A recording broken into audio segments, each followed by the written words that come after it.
In today's video, we're going to talk about how they just can't keep getting away with it. Not just those goddamn green players, but Commander players in general. This video is brought to you by CoolStuffInc.com. Use the link in the description below to get 5% off your order and to help support the show, to pick up singles or sealed product. And if you want to get involved with my Whatnot streams where I give away boosties and sell bits and bobs, including signed cards, then why not check out the link in the description below. I stream twice a month on Whatnot, and the link in the description will give you £10 off your first order, which means if you buy any of the single cards I have listed, like signed cards and staples and such, for £10, you get them for free. You only have to pay the shipping. That's free real estate. Commander as a format is unique to everything else in Magic because it's not only dictated by a ban list in terms of what you can play, but also a cultural or social expectation. If you are windmill slamming a status orb into play, people around you aren't going to like you. They're going to avoid playing with you in future because this isn't a tournament scenario where you have to play against the same dickhead over and over. You can just choose not to play with this dickhead. Of course, if that dickhead lives with you and is your brother or your partner, then that might be a bit more difficult, I guess. I had a situation recently where I went to a big Warhammer tournament, two big Warhammer tournaments over the course of 6 months, and in both of them I got paired against the same guy who was a massive fucking knob. There's just one guy that I played twice who was like my worst opponent I've ever played against. At one point he thought he was losing, so he started headbutting a chair into the table. I almost had to call an official to explain that I couldn't play. What is this? But on the flip side, there's another player at one of the stores local to me who would throw models in their case when they started to lose.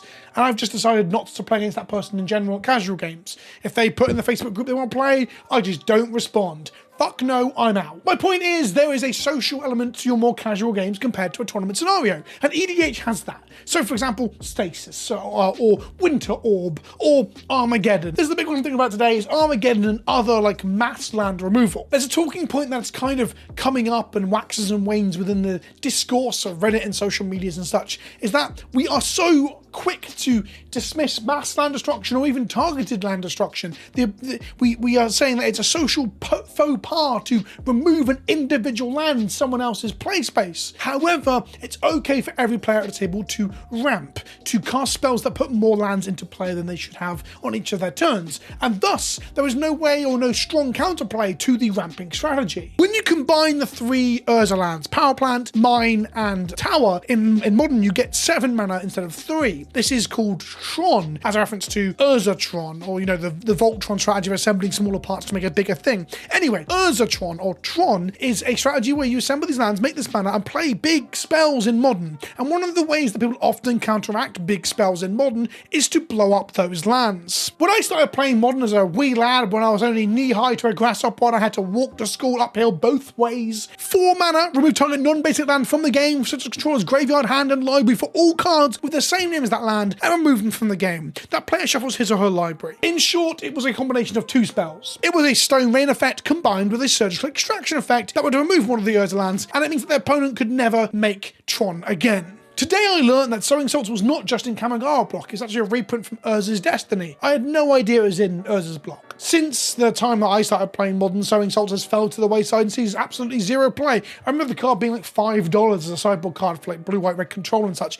Anyway, there's been cheaper and more efficient versions of it printed since then. There's been other ways to blow up lands. I used to play Ghost Quarter in pretty much all my decks in Modern. I would try to Ghost Quarter people with Leland Arbiter in play. I say would, I will do this one time again soon, once Fury has gone from the format. But the point is, these two combined would create a Strip Mine. Strip Mine is destroy target land and your opponent doesn't get to do fuck all about it. I love doing this, because you can do this against like control decks to mean they can't play their finish or activate their creature lands. You can do this against Tron to stop Tron. You could do this to take players off of a colour so they couldn't finish their combo. But in Commander, this is a no-no. This is a frowned upon. It is not allowed by the social conduct and the contract you signed when you walked into your game store. I'm not saying everyone should be playing Strip Mine and Wasteland and Ghost Quarter and Dust Bowl and Jokerlops, Armageddon, Obliterate, fucking what's the 2 black one? Sinkhole, Sowing Salt. I'm not saying people should be playing all those cards. What I am saying is that there are a few situations where I think they actually are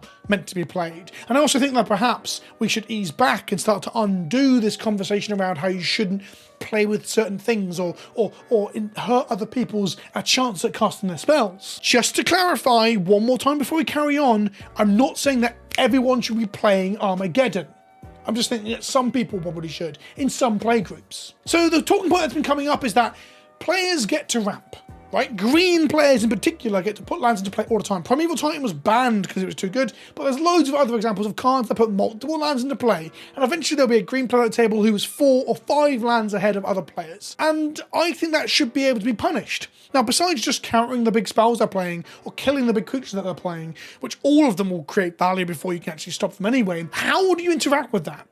Well, it's land destruction, disruption, right? I think if your playgroup on average is putting an extra 4 to 5 lands into play every single game, then you should be allowed to play an effect that turns them all into mountains. Or perhaps if everyone's playing blue-green ramp shit, why not boil all their fucking islands? I'm saying it really depends upon your playgroup. You should have this conversation with your friends and your local store and your players and so on and so on. The people that are involved with this, like if no one is okay with it, then you're kind of shit out of luck because there is a social contract being signed. But the green players can't keep getting away with it. But beyond that, we have further issues to this. It's not just about mass green ramp and Nyx blue agents.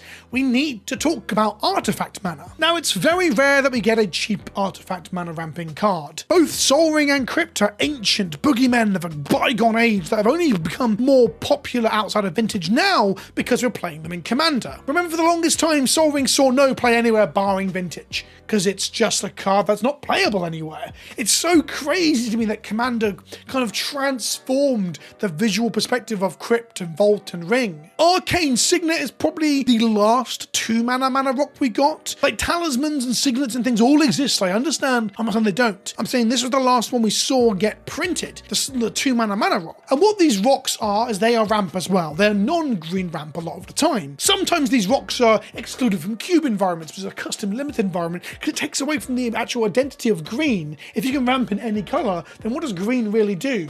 Other than everything. So when they're cheap, when they're 1 or 0 mana, that's kind of fast mana rocks. Maybe 2 is arguably fast mana as well. And when we get to 3, it's not so fast mana, but it's still ramp. And there are new, better mana rocks printed every year, right? From your Commander Spheres a few years ago through to your Sonic Screwdrivers just this last weekend. We're getting 3 mana rocks that have extra utility, where you can sack them to draw a card, you can make a creature unblockable, you can turn it upside down or tickle your bumhole. Mana ramp is everywhere and growing and becoming not an issue. I'm not claiming this is a problem. I'm just pointing out how Commander and Magic is evolving. But nowhere is it more present than the growth and a mass adoption of treasures. Smothering motherfucking Tithe. This card is both a blight, a super staple, kind of fun to play with, but a groan-inducing enchantment for most players at the table. It is a very high-powered card that will continue to demand a high price tag for as long as Commander remains popular and they don't print it in every set. Although at the moment they're printing in every other set, which I'm not going to complain about. Smothering Tide being accessible is better than it just being $100. But the Smothering Tide of Smothering Tides and Dockside Extortionists and Tireless Provisioners and every set having so much treasure in it. The Doctor Who decks have loads of Investigate, Make a Food, Make a Treasure. The Lord of the Rings set had loads of it too. We had Smog that makes like 15,000 treasures. If you look at it funny, there's a lot of treasure production in Magic. Again, I think treasures is more of an issue than the growing design space of mana rocks at 3 mana, because I don't think that's really an issue.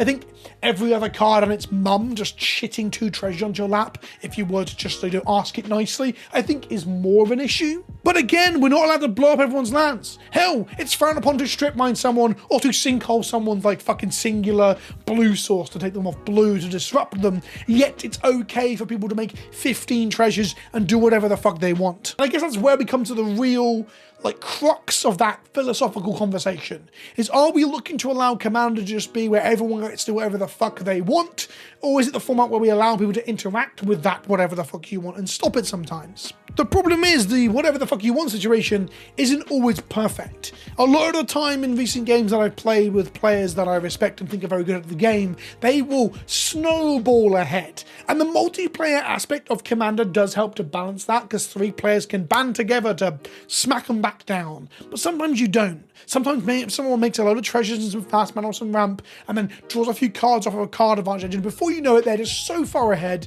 that the game has become arch enemy and you may not claw it back. So what I'm saying is, Collector Oof, baby, or March of the Machines. Again, much like the Armageddon discussion, I'm not saying that everybody in the world should be playing these cards in their Commander decks. However, these cards will induce a lot of salt. Some might say they might sow some salt to make a reference to a card I said earlier, because that's how comedy works. But what I am saying is that these cards can help to make the environment more interesting, where people have to actually play against interaction and disruption before just popping off and spunking their entire load all over your fucking face. Collector Oath is a known entity, but March the Machine is something that I don't think a lot of people talk about or play. Not only is it the name of the movie, but it does a lot to disrupt this creep of random fucking artifacts that give you value. Each non-creature artifact is an artifact creature with power and draft equal to its mana value. So clues, food tokens, treasures, and of course everybody's like, you know, the stepchild of the bunch that no one likes, the blood token,